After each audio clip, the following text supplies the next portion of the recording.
Golden star Ganesh ಮತ್ತು ಯೋಗರಾಜ್ ಭಟ್ ಜೋಡಿ ಮತ್ತೆ ಒಂದಾಗಲಿದೆಯೇ? ಹೌದು ಅಂತಿವೆ ಗಾಂಧಿನಗರದ ಮೂಲಗಳು.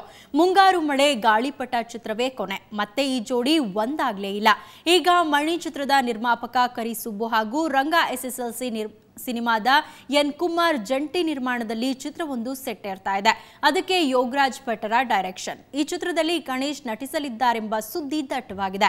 ಈ ಕುರಿತು ಮಾತುಕತೆ ಕೂಡ ನಡೀತಿದೆ. ಆದರೆ ಯೋಗರಾಜ್ ಭಟ್ರು ಹೇಳೋ ಪ್ರಕಾರ ನಿರ್ಮಾಪಕರು ಯಾರನ್ನ ಹೀರೋ ಆಗಿ ಆಯ್ಕೆ ಮಾಡ್ತಾರೋ ಅವರ ಜೊತೆಗೆ ಕೆಲಸ ಮಾಡೋದಾಗಿ ಯೋಗರಾಜ್ ಭಟ್ರು ಸ್ಪಷ್ಟಪಡಿಸಿದ್ದಾರೆ. ಗಣೇಶ್ ಯೋಗರಾಜ್ ಭಟ್ರ ಕಾಂಬಿನೇಷನ್ ಚಿತ್ರಕ್ಕಾಗಿ ಅಭಿಮಾನಿಗಳು ಕೂಡ ಕಾಯ್ತಾ ಇದ್ದಾರೆ. ಈ ಬಗ್ಗೆ ಮತ್ತಷ್ಟು ಮಾಹಿತಿಯನ್ನು ಪಡೆಯೋಣ. ನಮ್ಮ ಪ್ರತಿನಿಧಿ ಜೇವೂರ್ ಇದೀಗ ನಮ್ಮ ಜೊತೆ ದೂರವಾಣಿ ಸಂಪರ್ಕದಲ್ಲಿದ್ದಾರೆ. ಜೇವೂರ್, ಮುಂಗಾರು ಮಳೆ ಹಾಗೂ ಗಾಳಿಪಟದ ನಂತರ ಭಟ್ರು ಹಾಗೂ ಗಣೇಶ್ ಅವರ ಜೋಡಿ ಈಗ ಮತ್ತೆ ಒಂದಾಗ್ತಾ ಇದೆ ಅನ್ನೋ ಏನು ಸುದ್ದಿ ಇದೆ, ಇದು ನಿಜಾನಾ? ಯಾವಾಗ ಈ ಚಿತ್ರ ಸೆಟ್ ಇರ್ತಾ ಇದೆ? ಹೌದು ಸೌಮ್ಯ, ಈಗಾಗಲೇ ಈ ಸುದ್ದಿ ದಟ್ಟವಾಗಿ ಹರಡಿದೆ. ಭಟ್ರು ತಮ್ಮ ಮೊದಲ ಚಿತ್ರದ ನಿರ್ಮಾಪಕರಾದಂತ ಎನ್ ಕುಮಾರ್ ಆಗ್ಲಿ ಅಥವಾ ಕರಿಸುಬ್ಬು ಅವರಾಗ್ಲಿ, ಸೊ ಇವ್ರಿಗೋಸ್ಕರ ಒಂದು ತೀರ್ಮಾನ ಮಾಡಿಕೊಡ್ತೀನಿ ಅಂತ ಹೇಳಿದ್ದಾರೆ. ಹಾಗೇನೆ ಕಾಲ್ ಶೀಟ್ ಕೂಡ ಭಟ್ರು ಕೊಟ್ಟಿದ್ದಾರೆ.